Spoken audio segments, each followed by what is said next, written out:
नमस्कार। कहानी बैरल में आपका स्वागत है। लीजिए पेश है मुंशी प्रेमचंद द्वारा लिखित उपन्यास निर्मला। तोताराम दंपति विज्ञान में कुशल थे। निर्मला को प्रसन्न रखने के लिए उनमें जो स्वाभाविक कमी थी उसे वह उपहारों से पूरी करना चाहते थे। यद्यपि वह बहुत ही मितव्ययी पुरुष थे, पर निर्मला के लिए कोई न कोई तोहफा रोज लाया करते। मौके पर धन की परवाह न करते थे। लड़के के लिए थोड़ा दूध आता था, पर निर्मला के लिए मेवे, मुरब्बे, मिठाइयाँ, किसी चीज की कमी न थी। अपनी जिंदगी में कभी सैर तमाशे देखने न गए थे, पर अब छुट्टियों में निर्मला को सिनेमा, सर्कस, थिएटर दिखाने ले जाते थे। अपने बहुमूल्य समय का थोड़ा सा हिस्सा उसके साथ बैठकर ग्रामोफोन बजाने में व्यतीत किया करते थे। लेकिन निर्मला को न जाने क्यों तोताराम के पास बैठने और हंसने बोलने में संकोच होता था। इसका कदाचित यह कारण था कि अब तक ऐसा ही एक आदमी उसका पिता था, जिसके सामने वह सिर झुकाकर, देह चुराकर निकलती थी। अब उनकी अवस्था का एक आदमी उसका पति था। वह उसे प्रेम की वस्तु नहीं, सम्मान की वस्तु समझती थी। उनसे भागती फिरती उनको देखते ही उसकी प्रफुल्लता पलायन कर जाती थी। वकील साहब को दंपति विज्ञान ने सिखाया था कि युवती के सामने खूब प्रेम की बातें करनी चाहिए, दिल निकाल कर रख देना चाहिए। यही उसके वशीकरण का मुख्य मंत्र है। इसलिए वकील साहब अपने प्रेम प्रदर्शन में कोई कसर न रखते थे। लेकिन निर्मला को इन बातों से घृणा होती थी। वही बातें जिन्हें किसी युवक के मुख से सुनकर उसका हृदय प्रेम से उन्मत्त हो जाता, वकील साहब के मुंह से निकलकर उसके हृदय पर शर के समान आघात करती थीं। उनमें रस न था, उल्लास न था, उन्माद न था, हृदय न था। केवल बनावट थी, धोखा था और शुष्क नीरस शब्दारंबर। उसे इत्र और तेल बुरा न लगता, सैर तमाशे बुरे न लगते, बनाव सिंगार भी बुरा न लगता था। बुरा लगता था तो केवल तोताराम के पास बैठना। वह अपना रूप और यौवन उन्हें न दिखाना चाहती थी, क्योंकि वहां देखने वाली आंखें न थीं। वह उन्हें इन रसों का आस्वादन लेने योग्य न समझती थी। कली प्रभात समीर ही के स्पर्श से खिलती है, दोनों में समान प्रेरणा है। निर्मला के लिए वह प्रभात समीर कहाँ था। पहला महीना गुजरते ही तोताराम ने निर्मला को अपना खजांची बना लिया। कचहरी से आकर दिन भर की कमाई उसे दे देते।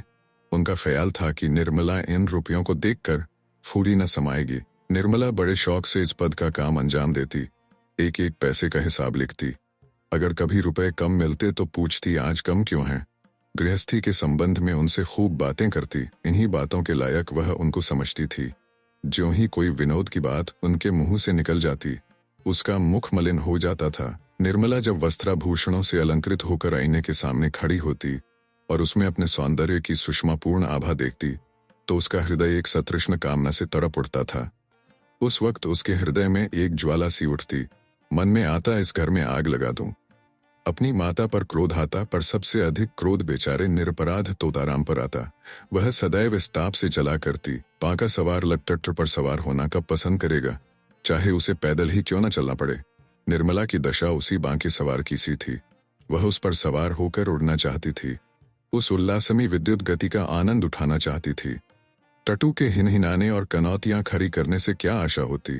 संभव था कि बच्चों के साथ हंसने खेलने से वह अपनी दशा को थोड़ी देर के लिए भूल जाती, कुछ मन हरा हो जाता। लेकिन रुक्मिणी देवी लड़कों को उसके पास फटकने तक न देती, मानो वह कोई पिशाचिनी है जो उन्हें निगल जाएगी। रुक्मिणी देवी का स्वभाव सारे संसार से निराला था। यह पता लगाना कठिन था कि वह किस बात से खुश होती थी और किस बात से नाराज। एक बार जिस बात से खुश हो जाती थी, दूसरी बार उसी बात से जल जाती थी। अगर निर्मला अपने कमरे में बैठी रहती तो कहती कि न जाने कहाँ की मनहूसिन है। अगर वह कोठे पर चढ़ जाती या महरियों से बातें करती तो छाती पीटने लगती। न लाज है न शर्म, निगोड़ी ने हया भून खाई। अब क्या कुछ दिनों में बाजार में नाचेगी। जब से वकील साहब ने निर्मला के हाथ में रुपए पैसे देने शुरू किए, रुक्मिणी उसकी आलोचना करने पर आरूढ़ हो गई। उन्हें मालूम होता था कि अब प्रलय होने में बहुत थोड़ी कसर रह गई है। लड़कों को बार बार पैसों की जरूरत पड़ती। जब तक खुद स्वामिनी थी उन्हें बहला दिया करती थी, अब सीधे निर्मला के पास भेज देती। निर्मला को लड़कों के चटोरापन अच्छा न लगता था। कभी कभी पैसे देने से इनकार कर देती। रुक्मिणी को अपने वाग्बाण सर करने का अवसर मिल जाता। अब तो मालकिन हुई है, लड़के काहे को जिएंगे। बिना माँ के बच्चे को कौन पूछे। रुपयों की मिठाइयाँ खा जाते थे, अब धेले धेले को तरसते हैं। निर्मला अगर चिढ़कर किसी दिन बिना कुछ पूछे ताछे पैसे दे देती तो देवी जी उसकी दूसरी ही आलोचना करती। इन्हें क्या, लड़के मरे या जिए, इनकी बला से माँ के बिना कौन समझाए कि बेटा बहुत मिठाइयाँ मत खाओ, आई गई तो मेरे सिर जाएगी। इन्हें क्या, यहीं तक होता तो निर्मला शायद जब्त कर जाती, पर देवी जी तो खुफिया पुलिस के सिपाही की भांति निर्मला का पीछा करती रहती थीं। अगर वह कोठे पर खड़ी है तो अवश्य ही किसी पर निगाह डाल रही होगी।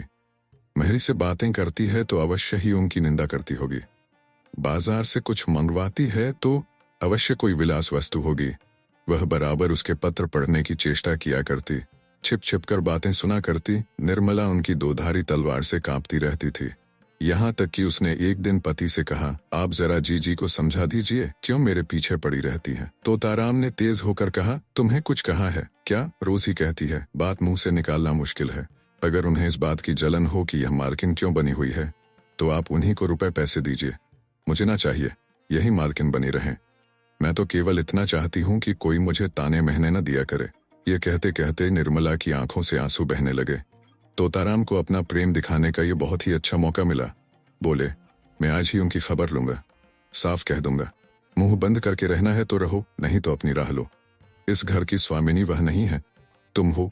वह केवल तुम्हारी सहायता के लिए है। अगर सहायता करने के बदले तुम्हें दिक करती हैं तो उनके यहाँ रहने की जरूरत नहीं। मैंने सोचा था कि विधवा हैं, अनाथ हैं, पाव भर आटा खाएंगी, पड़ी रहेंगी। जब और नौकर चाकर खा रहे हैं तो वह तो अपनी बहन ही है। लड़कों की देखभाल के लिए एक औरत की जरूरत भी थी, रख लिया। लेकिन इसके यह माने नहीं कि वह तुम्हारे ऊपर शासन करें। निर्मला ने फिर कहा, लड़कों को सिखा देती हैं कि जाकर माँ से पैसे मांगो। कभी कुछ लड़के आकर मेरी जान खाते हैं। घड़ी भर लेटना मुश्किल हो जाता है। डांटती हूं तो वह आंखें लाल पीली करके दौड़ती हैं। मुझे समझती हैं कि लड़कों को देखकर जलती है। ईश्वर जानते होंगे कि मैं बच्चों को कितना प्यार करती हूँ।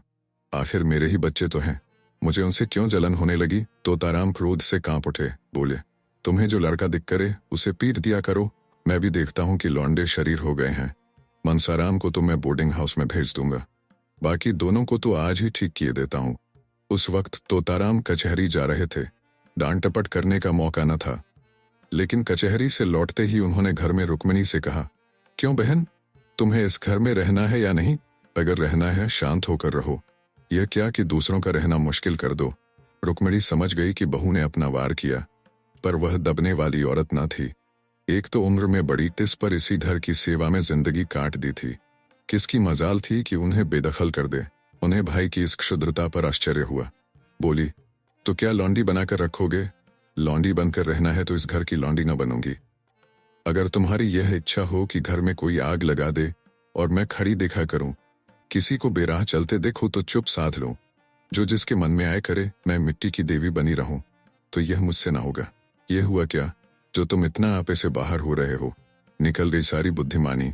कल की लौंडिया चोटी पकड़कर नचाने लगी।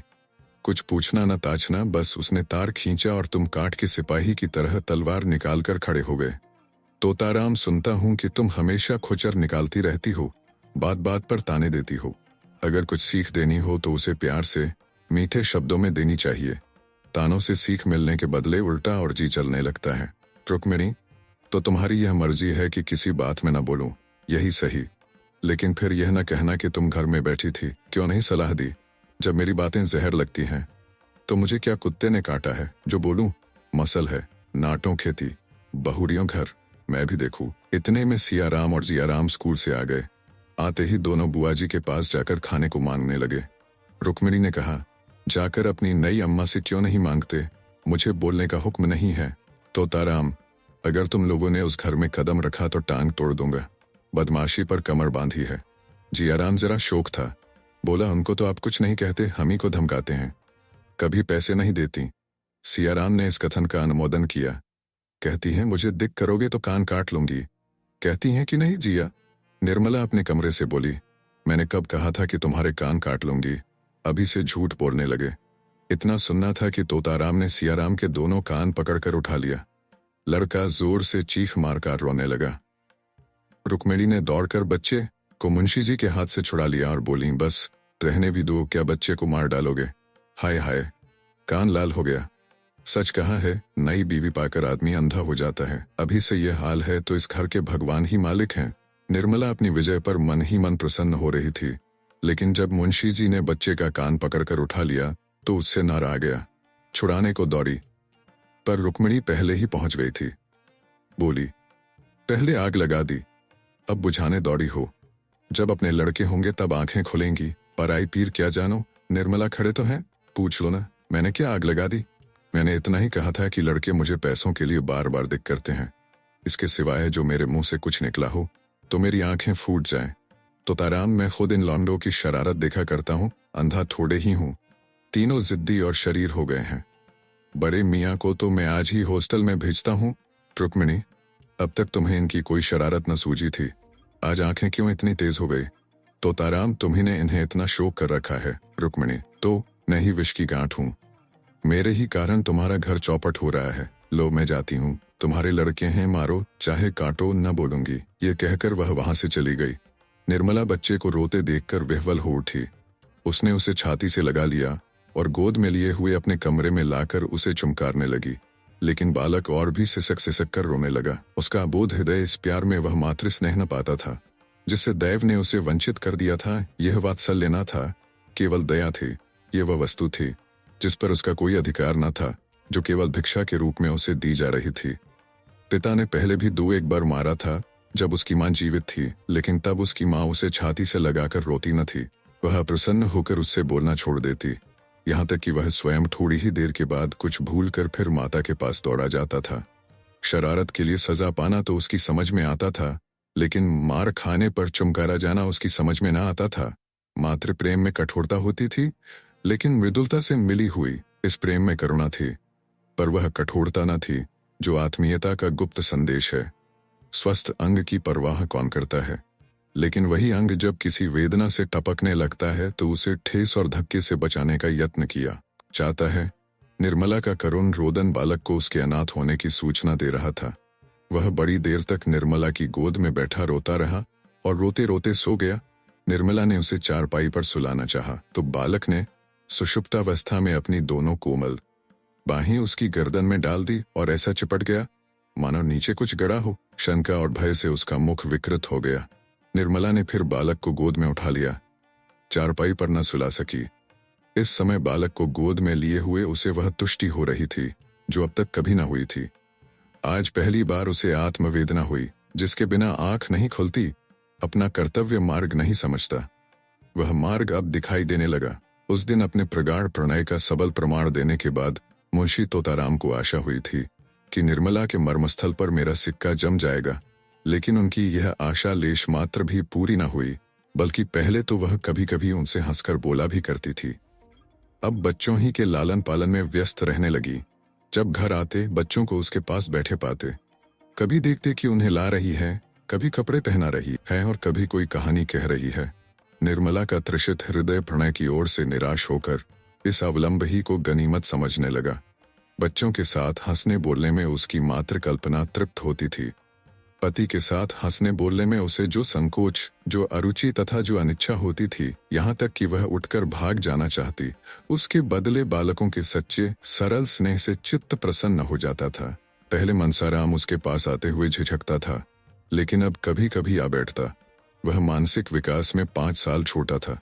हॉकी और फुटबॉल ही उसका संसार, उसकी कल्पनाओं का मुक्त क्षेत्र तथा उसकी कामनाओं का हरा भरा बाग था। इकहरे बदन का छरहरा, सुंदर, हंसमुख, लज्जाशील बालक था, जिसका घर से केवल भोजन का नाता था। बाकी सारे दिन न जाने कहाँ घूमा करता। निर्मला उसके मुंह से खेल की बातें सुनकर थोड़ी देर के लिए अपनी चिंताओं को भूल जाती और चाहती थी एक बार फिर वही दिन आ जाते जब वह गुड़िया खेलती और उसके ब्याह रचाया करती थी, और जिसे अभी छोड़े हुए बहुत ही थोड़े दिन गुजरे थे। मुंशी तोताराम अन्य एकांत सेवी मनुष्यों की भांति विषयी जीव थे। कुछ दिनों तो वह निर्मला को सैर तमाशे दिखाते रहे, लेकिन जब देखा कि इसका कुछ फल नहीं होता तो फिर एकांत सेवन करने लगे। दिन भर के कठिन मानसिक परिश्रम के बाद उनका चित्त आमोद प्रमोद के लिए लालायित हो जाता, लेकिन जब अपनी विनोद वाटिका में प्रवेश करते और उसके फूलों को मुरझाया, पौधों को सूखा और क्यारियों से धूल उड़ती हुई देखते तो उनका जी चाहता, क्यों न इस वाटिका को उजाड़ दूं। निर्मला उनसे क्यों विरक्त रहती है, इसका रहस्य उनकी समझ में न आता था। दंपति शास्त्र के सारे मंत्रों की परीक्षा कर चुके, पर मनोरथ पूरा न हुआ। अब क्या करना चाहिए यह उनकी समझ में न आता था। एक दिन वह इसी चिंता में बैठे हुए थे कि उनके सहपाठी मित्र नयन सुखराम आकर बैठ गए और सलाम बलाम के बाद मुस्कराकर बोले, आजकल तो खूब गहरी छंती होगी, नई बीवी का आलिंगन करके जवानी का मजा आ जाता होगा। बड़े भाग्यवान हो भाई, रूठी हुई जवानी को मनाने का इससे अच्छा कोई उपाय नहीं कि नया विवाह हो जाए। यहाँ तो जिंदगी बवाल हो रही है। पत्नी जी इस बुरी तरह चिमटी हैं कि किसी तरह पिंड ही नहीं छोड़ती। मैं तो दूसरी शादी की फिक्र में हूँ, कहीं डॉल हो तो ठीक ठाक कर दो। दस्तूरी में एक दिन तुम्हें उसके हाथ के बने हुए पान खिला देंगे। तोताराम ने गंभीर भाव से कहा, कहीं ऐसी हिमाकत न कर बैठना, नहीं तो पछताओगे। लौंडियां तो लौंडों से ही खुश रहती हैं। हम तुम अब उस काम के नहीं रहे। सच कहता हूँ, मैं तो शादी करके पछता रहा हूँ। बुरी बला गले पड़ी। सोचा था 2-4 साल और जिंदगी का मजा उठा लूं, पर उल्टी आंतें गले पड़ी। नयन सुख, तुम क्या बातें करते हो? लौडियों को पंजों में लाना क्या मुश्किल बात है? जरा सैर तमाशे दिखा दो, उनके रूप रंग की तारीफ कर दो, बस रंग जम गया। तोताराम ये सब कुछ कर धर के हार गया। नयन सुख, अच्छा कुछ इत्र तेल फूल पत्ते चाट वाट का भी मजा चखाया? तोताराम दंपति शास्त्र के सारे मंत्रों का इम्तिहान ले चुका, सब कोरी गप्पे हैं। नयन सुख, अच्छा तो अब मेरी एक सलाह मानो, जरा अपनी सूरत बनवा लो। आजकल यहाँ एक बिजली के डॉक्टर आए हुए हैं जो बुढ़ापे के सारे निशान मिटा देते हैं। क्या मजाल के चेहरे पर एक झुर्सी या सिर का बाल पका रह जाए, न जाने क्या जादू कर देते हैं कि आदमी का चोला ही बदल जाता है। तोताराम, फीस क्या लेते हैं? नयन सुख, फीस तो सुना है, शायद 500 रुपए। तोताराम, अजी कोई पाखंडी होगा, बेवकूफों को लूट रहा होगा। कोई रोगन लगाकर 2-4 दिन के लिए जरा चेहरा चिकना कर देता होगा। इश्तहारी डॉक्टरों पर तो अपना विश्वास ही नहीं। 10-5 की बात होती तो कहता जरा दिल लगी ही सही। 500 रुपए बड़ी रकम है। नयन सुख, तुम्हारे लिए 500 रुपए कौन बड़ी बात है? 1 महीने की आमदनी है। मेरे पास तो भाई 500 रुपए होते तो सबसे पहला काम यही करता। जवानी के 1 घंटे की कीमत 500 रुपए से कहीं ज्यादा है। तोताराम, अजी कोई सस्ता नुस्खा बताओ, कोई फकीरी जड़ी बूटी जो कि बिना हर फिटकरी के रंग चोखा हो जाए। बिजली और रेडियम बड़े आदमियों के लिए रहने दो, उन्हीं को मुबारक हो। नयन सुख, तो फिर रंगीलेपन का स्वांग रचो। यह ढीला ढाला कोट फेंको, तंजेब की चुस्त अचकन हो चुन्नटदार पाजामा, गले में सोने की जंजीर पड़ी हुई, सिर पर जयपुरी साफा बांधा हुआ, आंखों में सुरमा और बालों में हिना का तेल पड़ा हुआ। तोंद का पिचकना भी जरूरी है। दोहरा कमरबंद बांधो, जरा तकलीफ तो होगी पर अचकन सज उठेगी। खिजाब में ला दूंगा। 150 गजलें याद कर लो और मौके मौके से शेर पढ़ो। बातों में रस भरा हो, ऐसा मालूम हो कि तुम्हें दीन और दुनिया की कोई फिक्र नहीं है। बस जो कुछ है प्रियतमा ही है। चवामर्दी और साहस के काम करने का मौका ढूंढते रहो। रात को झूठ मूठ शोर करो, चोर चोर और तलवार लेकर अकेले पिल पड़ो। हाँ, जरा मौका देख लेना, ऐसा न हो कि सचमुच कोई चोर आ जाए और तुम उसके पीछे दौड़ो, नहीं तो सारी कलाई खुल जाएगी और मुफ्त के उल्लू बनोगे। उस वक्त तो जवामर्दी इसी में है कि दम साधे खड़े रहो, जिससे वह समझे कि तुम्हें खबर ही नहीं हुई। लेकिन ज्यों ही चोर भाग खड़ा हो, तुम भी उछलकर बाहर निकलो और तलवार लेकर कहाँ कहते दौड़ो। ज्यादा नहीं, 1 महीना मेरी बातों का इम्तिहान करके देखो। अगर वह तुम्हारा दम न भरने लगे तो जो जुर्माना कहो वह दूं। तोताराम ने उस वक्त तो यह बातें हंसी में उड़ा दी, जैसा कि एक व्यवहार कुशल मनुष्य को करना चाहिए था। लेकिन इसमें की कुछ बातें उसके मन में बैठ गई। उनका असर पड़ने में कोई संदेह न था। धीरे धीरे रंग बदलने लगे, जिसमें लोग खटक न जाएं। पहले बालों से शुरू किया, फिर सुरमे की बारी आई, यहाँ तक कि 1-2 महीने में उनका कलेवर ही बदल गया। गजलें याद करने का प्रस्ताव तो हास्यास्पद था, लेकिन वीरता की डींग मारने में कोई हानि न थी। उस दिन से वह रोज अपनी जवामर्दी का कोई न कोई प्रसंग अवश्य छेड़ देते। निर्मला को संदेह होने लगा कि कहीं इन्हें उन्माद का रोग तो नहीं हो रहा है। जो आदमी मूंग की दाल और मोटे आटे के 2 फुलके खाकर भी नमक सुलेमानी का मोहताज हो, उसके छैलेपन पर उन्माद का संदेह हो तो आश्चर्य ही क्या। निर्मला पर इस पागलपन का और क्या रंजम था। उसे उन पर दया आने लगी। क्रोध और घृणा का भाव जाता रहा। क्रोध और घृणा उन पर होती है जो अपने होश में हो। पागल आदमी तो दया ही का पात्र है। वह बात बात में उनकी चुटकियां लेती, उनका मजाक उड़ाती, जैसे लोग पागलों के साथ किया करते हैं।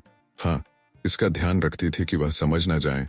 वह सोचती, बेचारा अपने पाप का प्रायश्चित्त कर रहा है। यह सारा स्वांग केवल इसलिए तो है कि मैं अपना दुख भूल जाऊं। आखिर अब भाग्य तो बदल सकता नहीं, इस बेचारे को क्यों जलाऊं। एक दिन रात को 9 बजे तोताराम बांके बने हुए सैर करके लौटे और निर्मला से बोले, आज 3 चोरों से सामना हो गया। जरा शिवपुर की तरफ चला गया था। अंधेरा था ही। ज्यों ही रेल की सड़क के पास पहुंचा तो 3 आदमी तलवार लिए हुए न जाने किधर से निकल पड़े। यकीन मानो तीनों काले देव थे। मैं बिल्कुल अकेला, पास में सिर्फ यह छड़ी थी। उधर तीनों तलवार बांधे हुए होश उड़ गए। समझ गया कि जिंदगी का यहीं तक साथ था, मगर मैंने भी सोचा मरता ही हूं तो वीरों की मौत क्यों न मरूं। इतने में एक आदमी ने लकार कर कहा, रख दे तेरे पास जो कुछ हो और चुपके से चला जा। मैं छड़ी संभाल कर खड़ा हो गया और बोला, मेरे पास तो सिर्फ यह छड़ी है और इसका मूल्य एक आदमी का सिर है। मेरे मुंह से इतना निकलना था कि तीनों तलवार खींचकर मुझ पर झपट पड़े और मैं उनके वारों को छड़ी पर रोकने लगा। तीनों झल्ला झल्ला कर वार करते थे। खटाके की आवाज होती थी और मैं बिजली की तरह झपट कर उनके तारों को काट देता था। कोई 10 मिनट तक तीनों ने खूब तलवार के जौहर दिखाए, पर मुझ पर रैफ तक ना आई। मजबूरी यही थी कि मेरे हाथ में तलवार न थी। यदि कहीं तलवार होती तो एक को जीता न छोड़ता। खैर, कहाँ तक बयान करूं। उस वक्त मेरे हाथों की सफाई देखने काबिल थी। मुझे खुद आश्चर्य हो रहा था कि यह चपलता मुझ में कहाँ से आ गई। जब तीनों ने देखा कि यहाँ दाल नहीं गलने की, तो तलवार म्यान में रख ली और पीठ रोक कर बोले, जवान, तुम सवेर आज तक नहीं देखा। हम तीनों 300 पर भारी, गांव के गांव ढोल बजाकर लूटते हैं, पर आज तुमने हमें नीचा दिखा दिया। हम तुम्हारा लोहा मान गए। यह कहकर तीनों फिर नजरों से गायब हो गए। निर्मला ने गंभीर भाव से मुस्कुराकर कहा, इस छड़ी पर तो तलवार के बहुत से निशान बने हुए होंगे। मुंशी जी इस शंका के लिए तैयार न थे, पर कोई जवाब देना आवश्यक था। बोले, मैं वारों को बराबर खाली कर देता तो 4 चोटें छड़ी पर पड़ी भी तो उचटती हुई, जिनसे कोई निशान नहीं पड़ सकता था। अभी उनके मुंह से पूरी बात भी न निकली थी कि सहसा रुक्मणी देवी बदहवास दौड़ती हुई आई और हांफते हुए बोली, तोता है कि नहीं, मेरे कमरे में सांप निकल आया है। मेरी चारपाई के नीचे बैठा हुआ है। मैं उठकर भागी। मुआ कोई 2 गज का होगा। फन निकाले फुफकार रहा है, जरा चलो तो डंडा लेते चलना। तोताराम के चेहरे का रंग उड़ गया। मुंह पर हवाइयां छूटने लगीं, मगर मन के भावों को छिपाकर बोले, सांप यहाँ कहाँ, तुम्हें धोखा हुआ होगा, कोई रस्सी होगी। रुक्मिणी, अरे मैंने अपनी आंखों से देखा है, जरा चलकर देख लो ना। हैं मर्द होकर डरते हो। मुंशी जी घर से तो निकले, लेकिन बरामदे में फिर ठिठक गए। उनके पांव ही न उठते थे। कलेजा धड़-धड़ कर रहा था। सांप बड़ा क्रोधी जानवर है, कहीं काट ले तो मुफ्त में प्राण से हाथ धोने पड़े। बोले, डरता नहीं हूँ, सांप ही तो है, शेर तो नहीं। मगर सांप पर लाठी नहीं असर करती। जाकर किसी को भेजूं, किसी के घर से भाला लाएं। यह कहकर मुंशी जी लपके हुए बाहर चले गए। मनसाराम बैठा खाना खा रहा था। मुंशी जी तो बाहर चले गए। इधर वह खाना छोड़ अपनी हॉकी का डंडा हाथ में ले कमरे में घुस पड़ा और तुरंत चारपाई खींच ली। सांप मस्त था। भागने के बदले फन निकालकर खड़ा हो गया। मनसाराम ने चटपट चारपाई की चादर उठाकर सांप के ऊपर फेंक दी और ताबड़तोड़ 3-4 डंडे कसकर जमाए। सांप चादर के अंदर तड़पकड़ा रह गया। तब उसे डंडे पर उठाए हुए बाहर चला। मुंशी मनसाराम को सांप लटकाए आते देखा तो सहसा उनके मुंह से चीख निकल पड़ी, मगर फिर संभल गए और बोले, मैं तो आ ही रहा था, तुमने क्यों जल्दी की? दे दो, कोई फेंका है।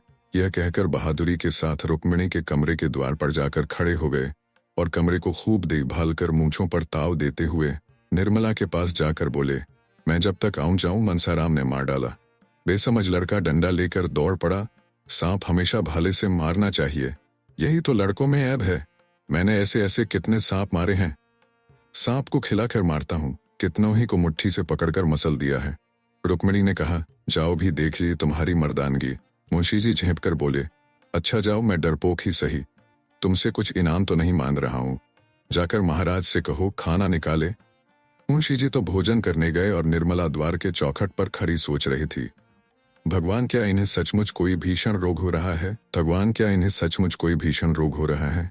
क्या मेरी दशा को और भी दारुण बनाना चाहते हो? मैं इनकी सेवा कर सकती हूँ, सम्मान कर सकती हूँ, अपना जीवन इनके चरणों पर अर्पण कर सकती हूँ, लेकिन वह नहीं कर सकती जो मेरे किए नहीं हो सकता। अवस्था का भेद मिटाना मेरे वश की बात नहीं। आखिर यह मुझसे क्या चाहते हैं समझ गई। यह बात पहले ही नहीं समझी थी, नहीं तो इनको क्यों इतनी तपस्या करनी पड़ती, क्यों इतने स्वांग भरने पड़ते।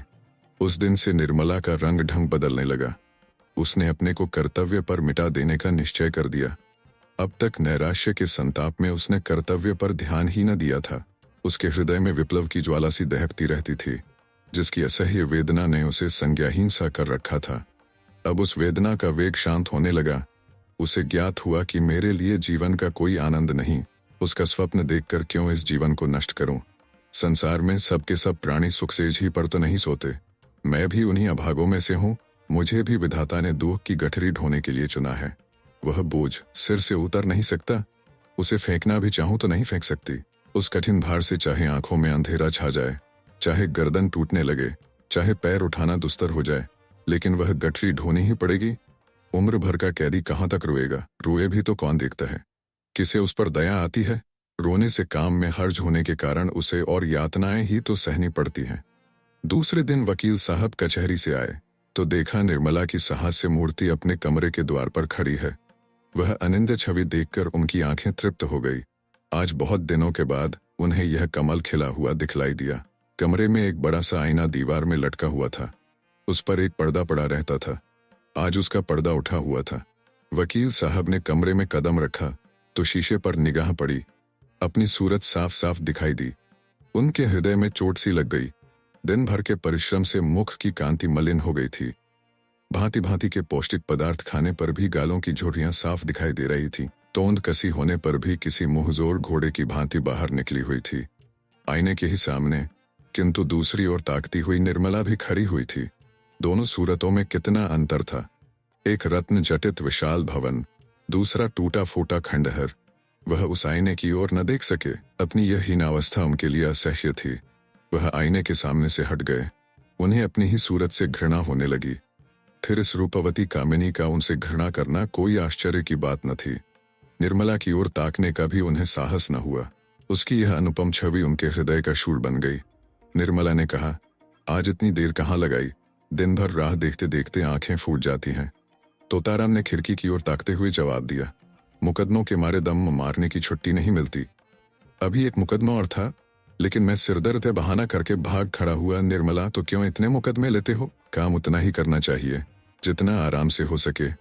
प्राण देकर थोड़े ही काम किया जाता है। मत लिया करो बहुत मुकदमे। मुझे रुपयों का लालच नहीं। तुम आराम से रहोगे तो रुपए बहुत मिलेंगे। तोताराम, भैया आती हुई लक्ष्मी भी तो नहीं ठुकराई जाती।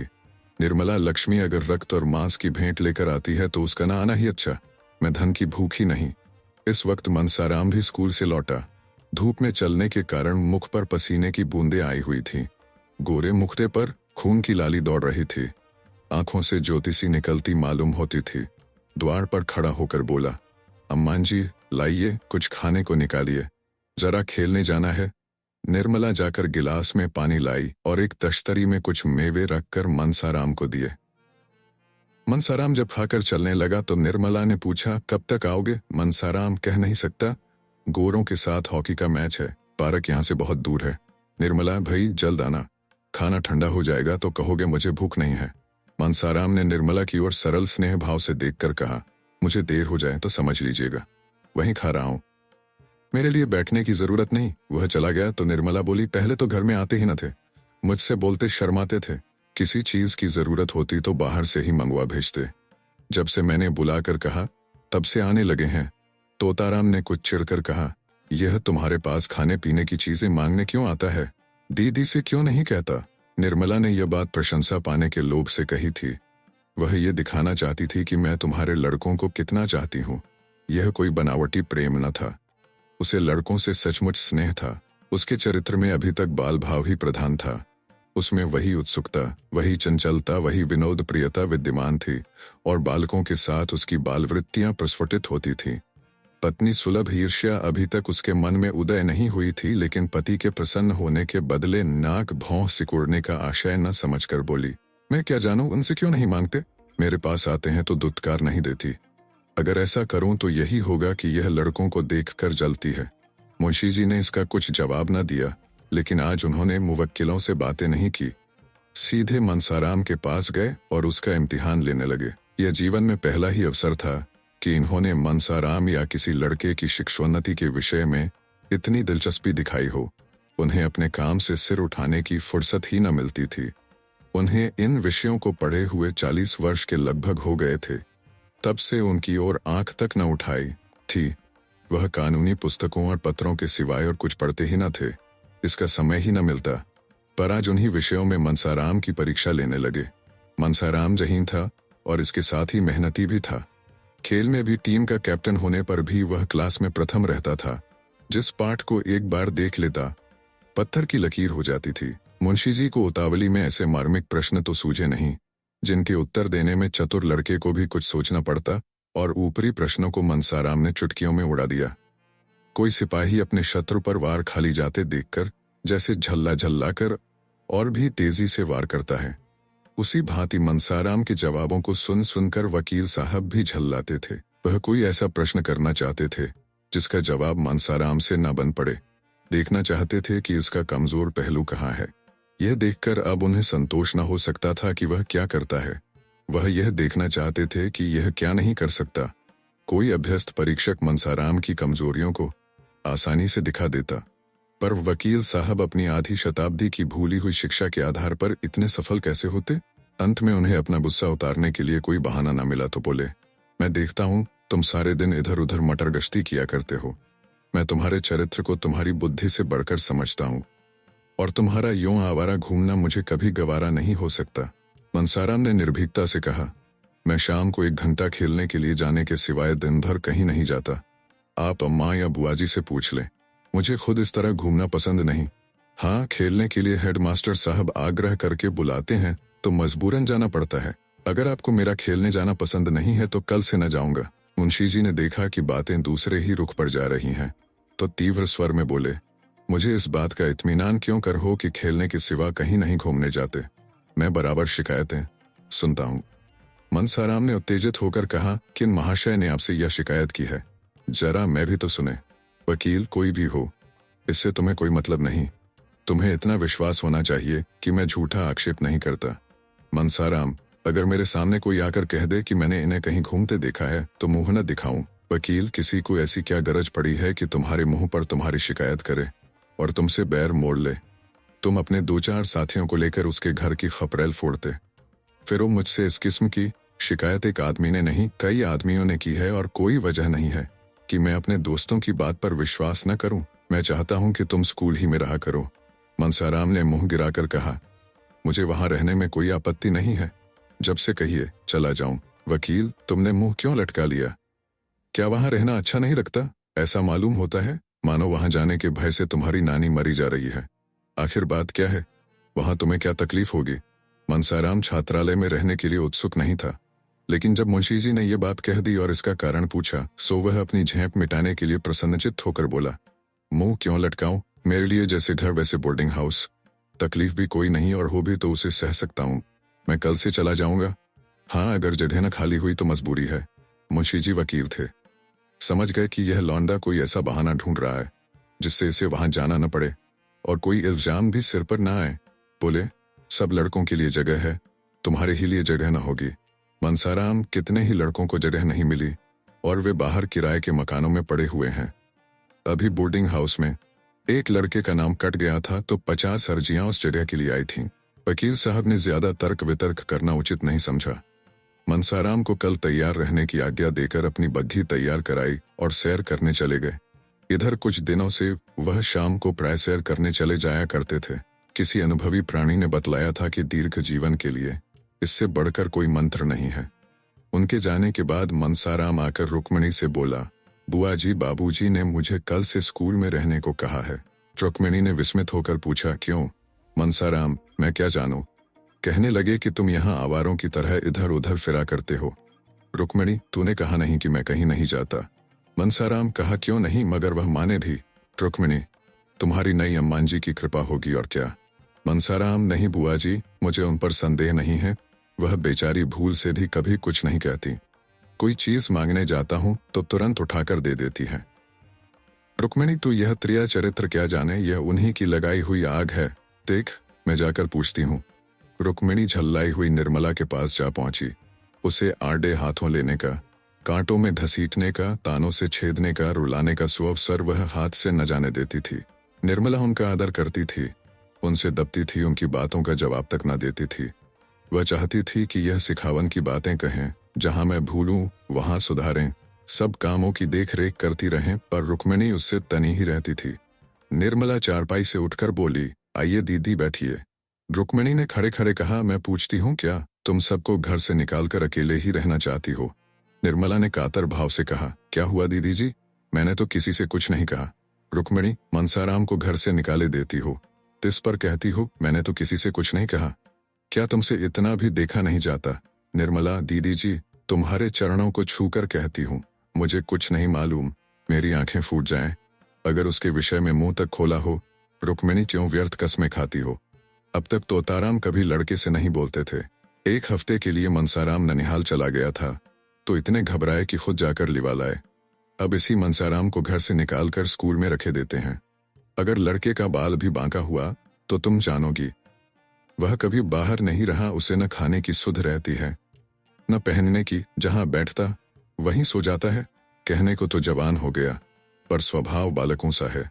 स्कूल में उसकी मरण हो जाएगी, वहां किसे फिक्र है कि इसने खाया या नहीं, कहाँ कपड़े उतारे, कहाँ सो रहा है। जब घर में कोई पूछने वाला नहीं तो बाहर कौन पूछेगा? मैंने तुम्हें चेता दिया, आगे तुम जानो, तुम्हारा काम जाने। यह कहकर रुक्मिणी वहां से चली गई।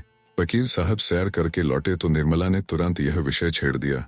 मनसाराम से वह आजकल थोड़ी अंग्रेजी पढ़ती थी, उसके चले जाने पर फिर उसके पढ़ने का हरज न होगा, दूसरा कौन पढ़ाएगा? वकील साहब को अब तक यह बात न मालूम थी। निर्मला ने सोचा था कि जब कुछ अभ्यास हो जाएगा तो वकील साहब को एक दिन अंग्रेजी में बातें करके चकित कर दूंगी। कुछ थोड़ा सा ज्ञान तो उसे अपने भाइयों से ही हो गया था। अब वह नियमित रूप से पढ़ रही थी। वकील साहब की छाती पर सांप सा लौट गया। त्योरियां बदलकर बोले, वह कब से पढ़ा रहा है तुम्हें? मुझसे तुमने कभी नहीं कहा।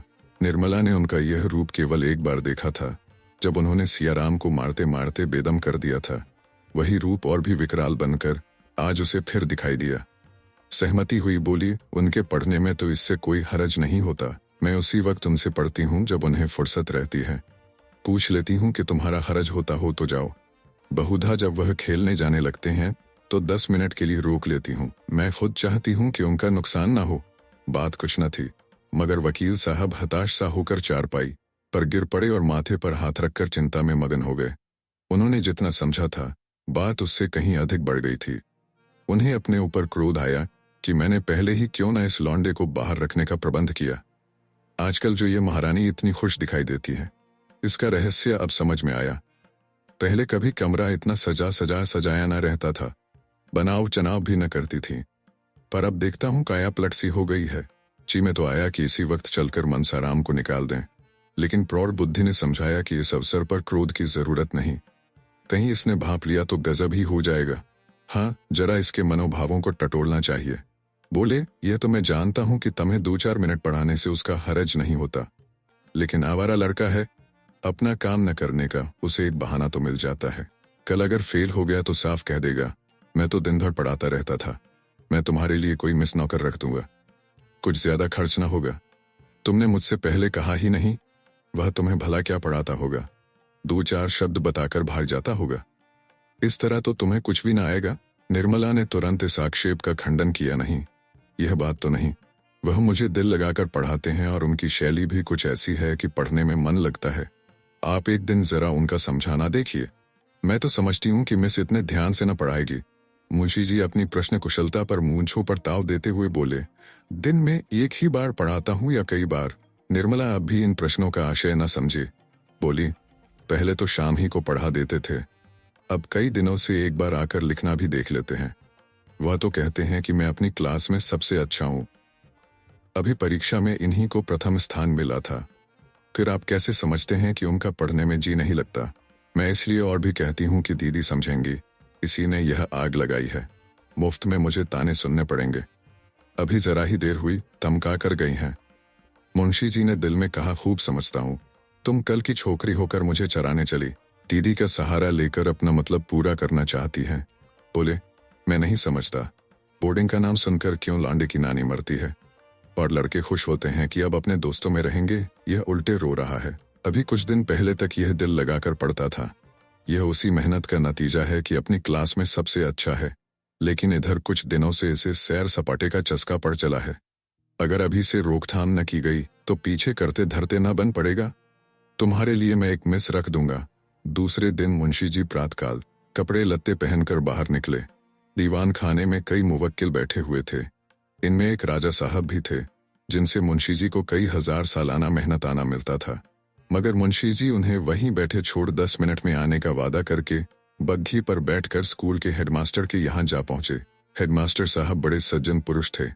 वकील साहब का बहुत आदर सत्कार किया, पर उनके यहाँ एक लड़के की भी जगह खाली न थी। सभी कमरे भरे हुए थे। इंस्पेक्टर साहब की कड़ी ताकीद थी कि मुफस्सिल के लड़कों को जगह देकर तब शहर के लड़कों को दी जाए। इसीलिए यदि कोई जगह खाली भी हुई तो भी मनसाराम को जगह न मिल सकेगी, क्योंकि कितने ही बाहरी लड़कों के प्रार्थना पत्र रखे हुए थे। मुंशी जी वकील थे। रात दिन ऐसे प्राणियों से साबका रहता था जो लोभावश असंभव को भी संभव, असाध्य को भी साध्य बना सकते हैं। समझे, शायद कुछ दे दिलाकर काम निकल जाए। दफ्तर क्लर्क से ढंग की कुछ बातचीत करनी चाहिए। पर उसने हंसकर कहा, मुंशी जी यह कचहरी नहीं, स्कूल है। हेडमास्टर साहब के कानों में इसकी भनक भी पड़ गई तो जामे से बाहर हो जाएंगे और मनसाराम को खड़े खड़े निकाल देंगे। संभव है अफसरों से शिकायत कर दें। बेचारे मुंशी जी अपना सा मुंह लेकर रह गए। 10 बजते बजते झुंझलाए हुए घर लौटे।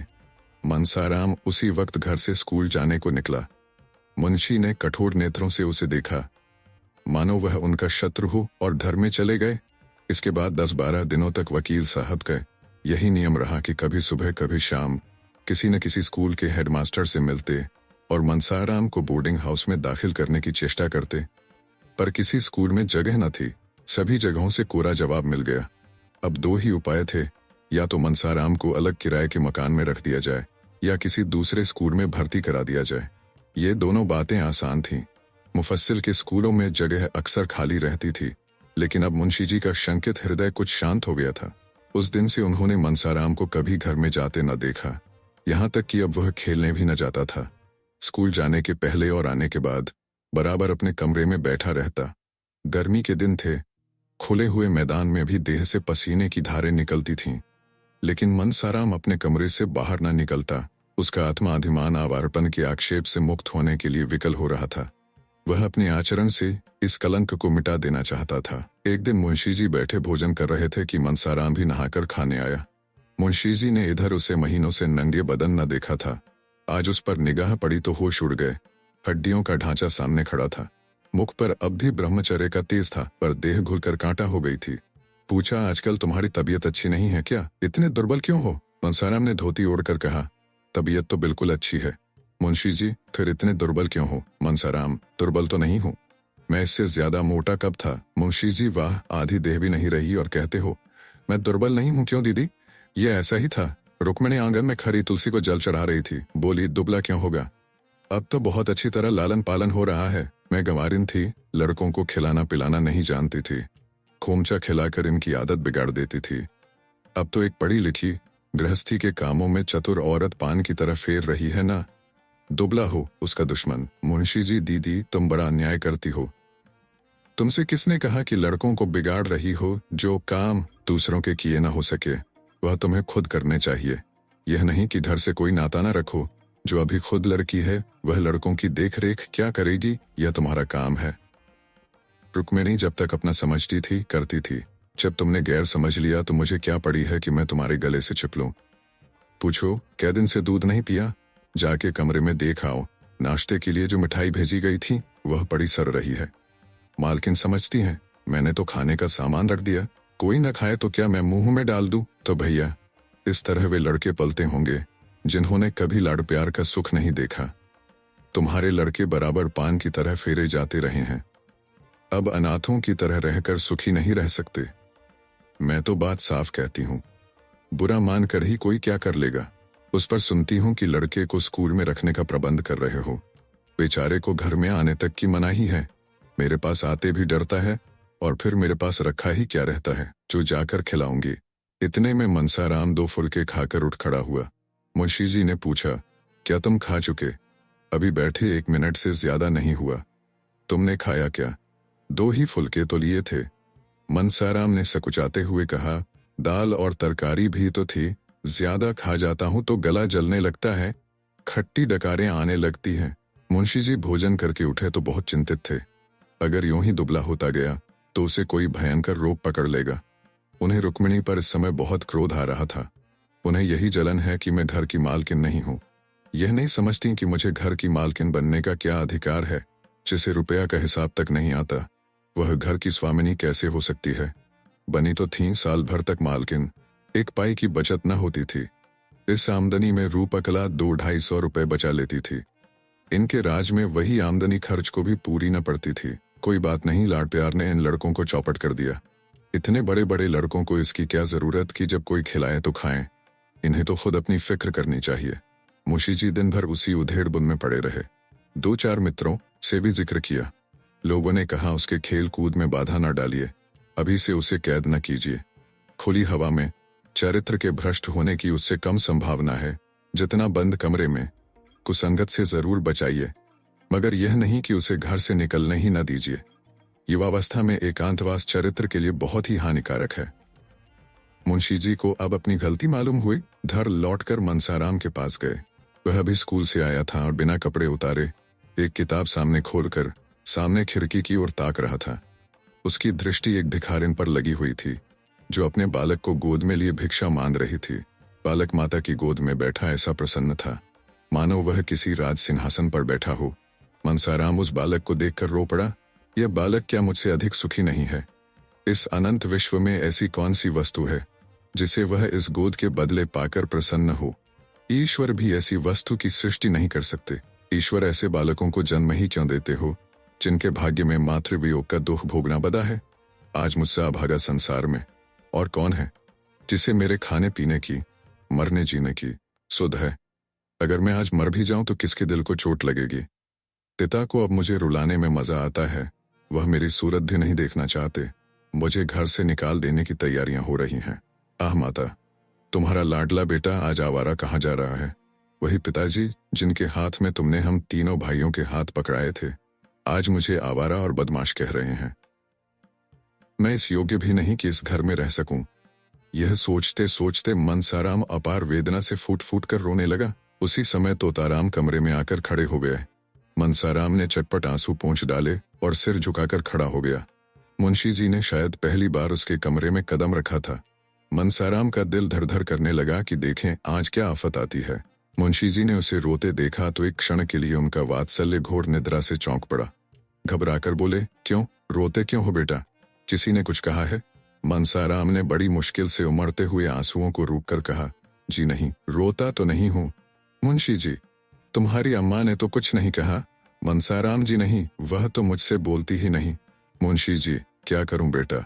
शादी तो इसलिए की थी कि बच्चों को मां मिल जाएगी, लेकिन वह आशा पूरी नहीं हुई तो क्या बिल्कुल नहीं बोलती? मनसाराम जी नहीं, इधर महीनों से नहीं बोली। मुंशी जी, विचित्र स्वभाव की औरत है, मालूम ही नहीं होता कि क्या चाहती है। मैं जानता कि उसका ऐसा मिजाज होगा तो कभी शादी न करता। रोज एक न एक बात लेकर उठ खड़ी होती है। उसी ने मुझसे कहा था कि यह दिन भर न जाने कहाँ गायब रहता है।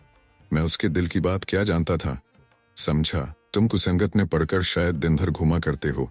कौन ऐसा पिता है जिसे अपने प्यारे पुत्र को आवारा फिरते देखकर रंज न हो? इसीलिए मैंने तुम्हें बोर्डिंग हाउस में रखने का निश्चय किया था। बस, और कोई बात नहीं थी। बेटा, मैं तुम्हारा खेलना कूदना बंद नहीं करना चाहता था। तुम्हारी यह दशा देखकर मेरे दिल के टुकड़े हुए जाते हैं। कल मुझे मालूम हुआ कि मैं भ्रम में था। तुम शौक से खेलो, सुबह शाम मैदान में निकल जाया करो। ताजी हवा से तुम्हें लाभ होगा। जिस चीज की जरूरत हो मुझसे कहो, उनसे कहने की जरूरत नहीं। समझ लो कि वह घर में है ही नहीं। तुम्हारी माता छोड़कर चली गई तो मैं तो हूं। बालक का सरल निष्कपट हृदय पितृ प्रेम से पुलकित हो उठा। मालूम हुआ कि साक्षात भगवान खड़े हैं। नैराश्य और क्षोभ से विकल होकर उसने मन में अपने पिता को निष्ठुर और न जाने क्या क्या समझ रखा था। विमाता से उसे कोई गिला न था। अब उसे ज्ञात हुआ कि मैंने अपने देवतुल्य पिता के साथ कितना अन्याय किया है। पितृभक्ति की एक तरंग सी हृदय में उठी और वह पिता के चरणों पर सिर रखकर रोने लगा। मुंशी जी करुणा से विह्वल हो गए। जिस पुत्र को क्षण भर आंखों से दूर देखकर उनका हृदय व्यग्र हो उठता था, जिसके शील, बुद्धि और चरित्र का अपने पराये सभी बखान करते थे, उसी के प्रति उनका हृदय इतना कठोर क्यों हो गया? वह अपने ही प्रिय पुत्र को शत्रु समझने लगे, उसको निर्वासन देने को तैयार हो गए। निर्मला पुत्र और पिता के बीच में दीवार बनकर खड़ी थी। निर्मला को अपनी ओर खींचने के लिए पीछे हटना पड़ता था। और पिता तथा पुत्र में अंतर बढ़ता जाता था। फलतः आज यह दशा हो गई है कि अपने अभिन्न पुत्र से उन्हें इतना छल करना पड़ रहा है। आज बहुत सोचने के बाद उन्हें एक ऐसी युक्ति सूझी है जिससे आशा हो रही है कि वह निर्मला को बीच से निकालकर अपने दूसरे बाजू को अपनी तरफ खींच लेंगे। उन्होंने उस युक्ति का आरंभ भी कर दिया है, लेकिन इसमें अभीष्ट सिद्ध होगा या नहीं इसे कौन जानता है। जिस दिन से तोताराम ने निर्मला की बहुत मिन्नत समाजत करने पर भी मनसाराम को बोर्डिंग हाउस में भेजने का निश्चय किया था, उसी दिन से उसने मनसाराम से पढ़ना छोड़ दिया। यहाँ तक कि बोलती भी न थी। उसे स्वामी की इस अविश्वासपूर्ण तत्परता का कुछ कुछ आभास हो गया था। अफो, इतना शक्की मिजाज, ईश्वर ही इस घर की लाज रखें। इनके मन में ऐसी ऐसी दुर्भावनाएं भरी हुई हैं। मुझे यह इतनी गई गुजरी समझते हैं। ये बातें सोच सोच कर वह कई दिन रोती रही। तब उसने सोचना शुरू किया, इन्हें क्या ऐसा संदेह हो रहा है? मुझ में ऐसी कौन सी बात है जो इनकी आंखों में खटकती है? बहुत सोचने पर भी उसे अपने में कोई ऐसी बात नजर न आई। तो क्या उसका मनसाराम से पढ़ना, उससे हंसना बोलना ही इनके संदेह का कारण है? तो फिर मैं पढ़ना छोड़ दूंगी, भूलकर भी मनसाराम से न बोलूंगी, उसकी सूरत न देखूंगी। लेकिन यह तपस्या उसे असाध्य जान पड़ती थी। मनसाराम से हंसने बोलने में उसकी विलासिनी कल्पना उत्तेजित भी होती थी और तृप्त भी। उससे बातें करते हुए उसे अपार सुख का अनुभव होता था, जिसे वह शब्दों में प्रकट न कर सकती थी। कुवासना की उसके मन में छाया भी न थी। वह स्वप्न में भी मनसाराम से कलुषित प्रेम करने की बात न सोच सकती थी। प्रत्येक प्राणी को अपने हमजोड़ियों के साथ हंसने बोलने की जो एक नैसर्गिक तृष्णा होती है, उसी की तृप्ति का यह एक अज्ञात साधन था। अब वह अतृप्त तृष्णा निर्मला के हृदय में दीपक की भांति जलने लगी। रह रहकर उसका मन किसी अज्ञात वेदना से विकल हो जाता। खोई हुई किसी अज्ञात वस्तु की खोज में इधर उधर घूमती फिरती। जहां बैठती वहां बैठी ही रह जाती। किसी काम में जीना लगता। हाँ, जब मुंशी जी आ जाते वह अपनी सारी तृष्णाओं को नैराश्य में डुबाकर उनसे मुस्कुराकर इधर उधर की बातें करने लगती। कल जब मुंशी जी भोजन करके कचहरी चले गए तो रुक्मिणी ने निर्मला को खूब तानों से छेदा। जानती तो थी कि यहाँ बच्चों का पालन पोषण करना पड़ेगा, तो क्यों घर वालों से नहीं कह दिया कि वहां मेरा विवाह न करो? वहां जाती जहां पुरुष के सिवा और कोई ना होता। वही यह बनाव चुनाव और छवि देखकर खुश होता, अपने भाग्य को सराहता। यहाँ बुढ़ा आदमी तुम्हारे रंग रूप हाव भाव पर क्या लटू होगा। इसने इन्हीं बालकों की सेवा करने के लिए तुमसे विवाह किया है, भोग विलास के लिए नहीं। वह बड़ी देर तक घाव पर नमक छिड़कती रही, पर निर्मला ने जूं तक न की।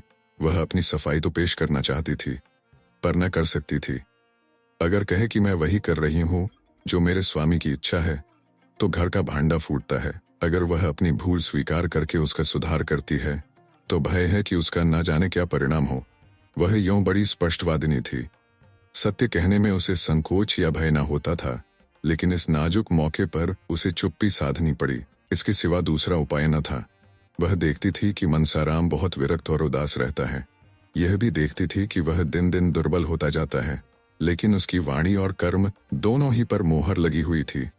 चोर के घर चोरी हो जाने से उसकी जो दशा होती है, वही दशा इस समय निर्मला की हो रही थी। जब कोई बात हमारी आशा के विरुद्ध होती है, तभी दुख होता है। मनसाराम को निर्मला से कभी इस बात की आशा न थी कि वह उसकी शिकायत करेगी, इसलिए उसे घोर वेदना हो रही थी। वह क्यों मेरी शिकायत करती है? क्या चाहती है? यही ना कि वह मेरे पति की कमाई खाता है, इसके पढ़ाने लिखाने में रुपए खर्च होते हैं, कपड़ा पहनता है। उनकी यही इच्छा होगी कि यह घर में ना रहे। मेरे न रहने से उनके रुपए बच जाएंगे। वह मुझसे बहुत प्रसन्नचित्त रहती है। कभी मैंने उनके मुंह से कटु शब्द नहीं सुने। क्या यह सब कौशल है? हो सकता है चिड़िया को जाल में फंसाने के पहले शिकारी दाने बिखेरता है। आह, मैं नहीं जानता था कि दाने के नीचे जाल है। यह मातृ स्नेह केवल मेरे निर्वासन की भूमिका है। अच्छा, मेरा यहाँ रहना क्यों बुरा लगता है? जो उनका पति है, क्या वह मेरा पिता नहीं है? क्या पिता पुत्र का संबंध स्त्री पुरुष के संबंध से कुछ कम घनिष्ठ है? अगर मुझे उनके संपूर्ण आधिपत्य से ईर्ष्या नहीं होती, वह जो चाहे करें, मैं मुंह नहीं खोल सकता, तो वह मुझे एक अंगुल भर भूमि भी देना नहीं चाहती। आप पक्के महल में रहकर क्यों मुझे वृक्ष की छाया में बैठा नहीं देख सकती? हाँ, वह समझती होंगी कि वह बड़ा होकर मेरे पति की संपत्ति का स्वामी हो जाएगा, इसलिए अभी से निकाल देना अच्छा है। उनको कैसे विश्वास दिलाऊं कि मेरी ओर से यह शंका न करें? उन्हें क्यों कर बताऊं कि मनसाराम विष खाकर प्राण दे देगा, इसके पहले कि उनका अहित करे?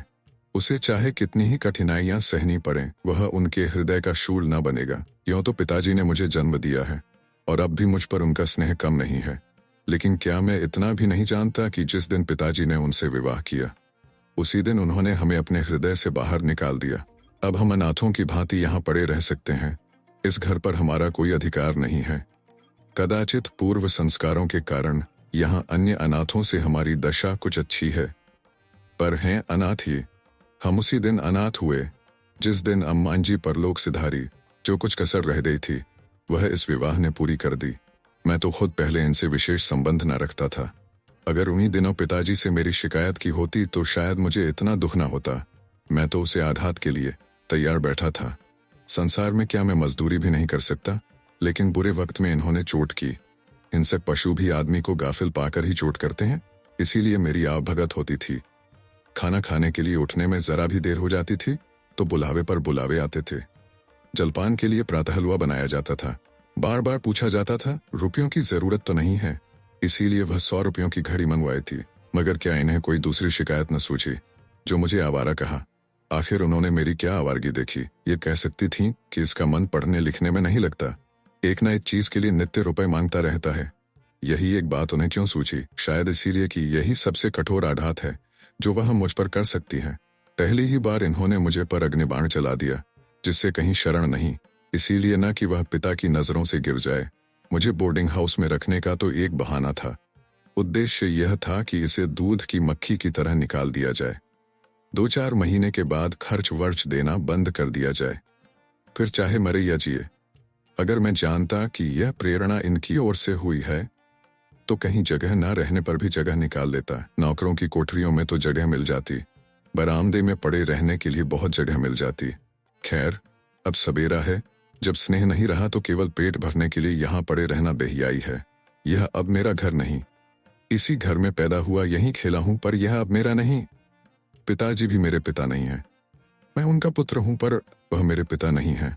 संसार के सारे नाते स्नेह के नाते हैं। जहां स्नेह नहीं वहां कुछ नहीं। हाय अम्मा जी, तुम कहाँ हो? यह सोचकर मनसाराम रोने लगा। ज्यों ज्यों मातृ स्नेह की पूर्व स्मृतियां जागृत होती थीं, उसके आंसू उमड़ते आते थे। वह कई बार अम्मा अम्मा पुकार उठता, मानो वह खरी सुन रही हैं। मातृहीनता के दुख का आज उसे पहली बार अनुभव हुआ। वह आत्माभिमानी था, साहसी था, पर अब तक सुख की गोद में लालन पालन होने के कारण वह इस समय अपने आप को निराधार समझ रहा था। रात के 10 बज गए थे। मुंशी जी आज कहीं दावत खाने गए हुए थे। 2 बार मेहरी मनसाराम को भोजन करने के लिए बुलाने आ चुकी थी। मनसाराम ने पिछली बार उससे झुंझलाकर कह दिया था, मुझे भूख नहीं है, कुछ न खाऊंगा। बार बार आकर सिर पर सवार हो जाती है। इसलिए जब निर्मला ने उसे फिर उसी काम के लिए भेजना चाहा तो वह न गई।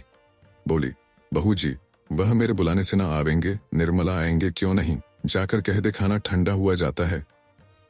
2-4 कौर खा लें, नहीं आते। निर्मला, तूने यह कहा था हार गई, नहीं आते। निर्मला, तूने यह कहा था कि वह बैठी। कोई है? मेहरी, नहीं बहू जी, यह तो मैंने नहीं कहा, झूठ क्यों बोलूं। निर्मला, अच्छा तो जाकर यह कह देना वह ठीक तुम्हारी राह देख रही हैं। तुम न खाओगे तो वह रसोई उठाकर सो रहेंगी। मेरी भूंगी, सुन, अब की और चली जा। हंसकर न आवे तो गोद में उठा लाना।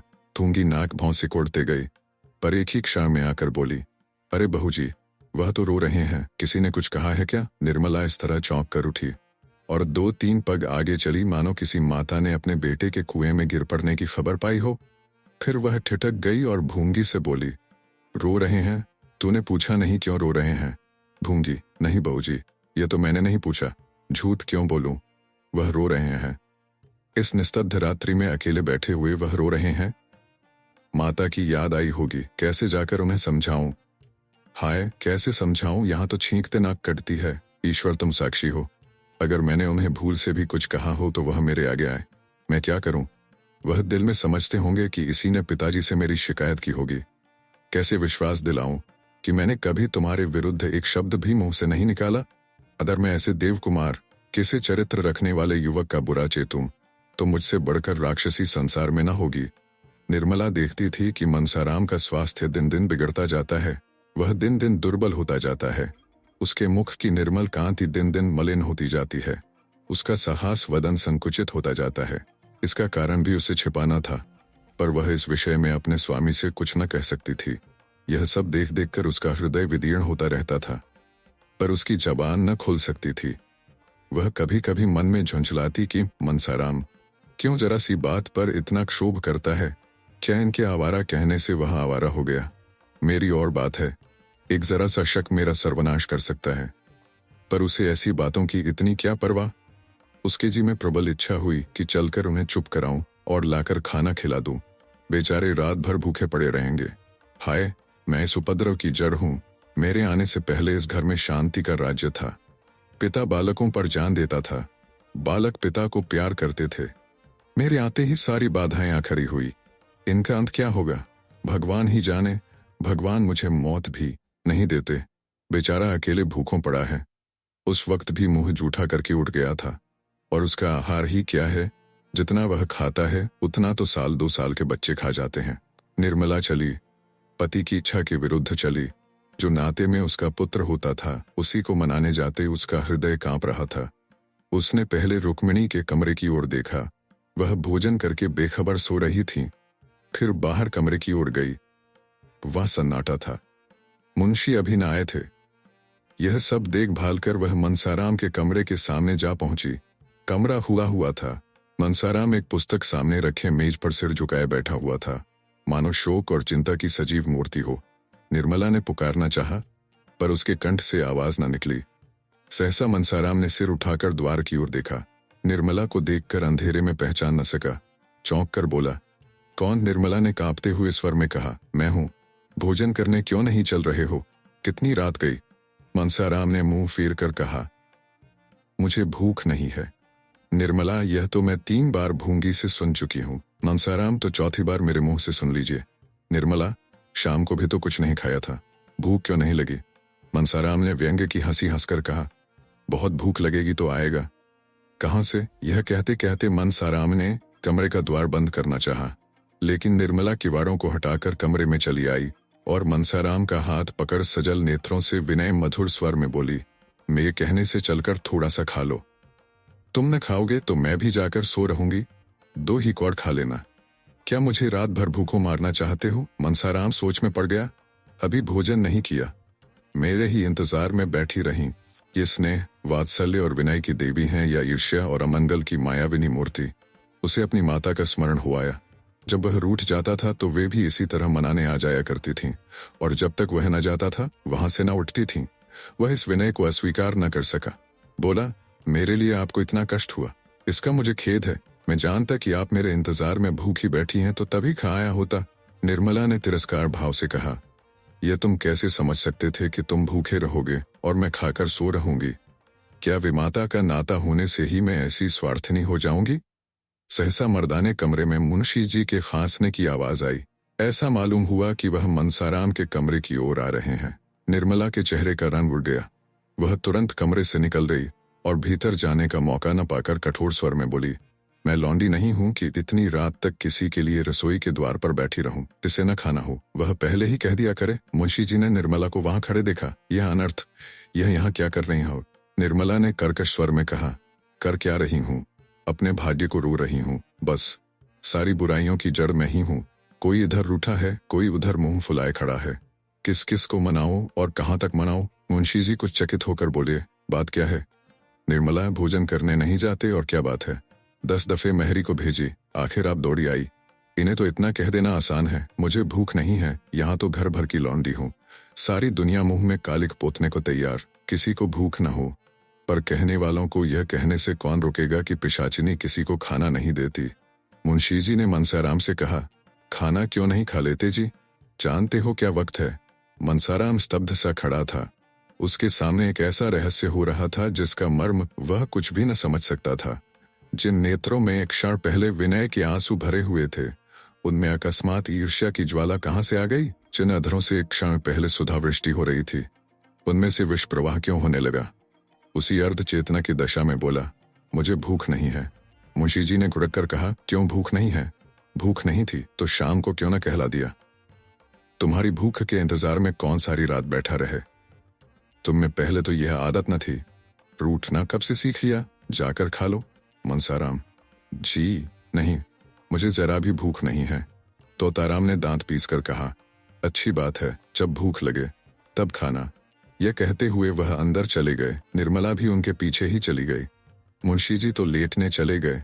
उसने जाकर रसोई उठा दी और कुल्ला कर पान खा मुस्कुराती हुई आ पहुंची। मुंशी जी ने पूछा, खाना खा लिया ना? निर्मला, क्या करती, किसी के लिए अन्न जल छोड़ दूंगी? मुंशी जी, इसे न जाने क्या हो गया है, कुछ समझ में नहीं आता। दिन दिन घुलता चला जाता है, दिन भर उसी कमरे में पड़ा रहता है। निर्मला कुछ न बोली। वह चिंता के अपार सागर में डुबकियां खा रही थी। मनसाराम ने मेरे भाव परिवर्तन को देखकर दिल में क्या क्या समझा होगा। क्या उसके मन में यह प्रश्न उठा होगा कि पिताजी को देखते ही इसकी त्योरियां क्यों बदल गई? इसका कारण भी क्या उसकी समझ में आ गया होगा? बेचारा खाने आ रहा था, तब तक यह महाशय न जाने कहां से टपक पड़े। इस रहस्य को उसे कैसे समझाऊं? समझाना संभव भी है। मैं किस विपत्ति में फंस गई।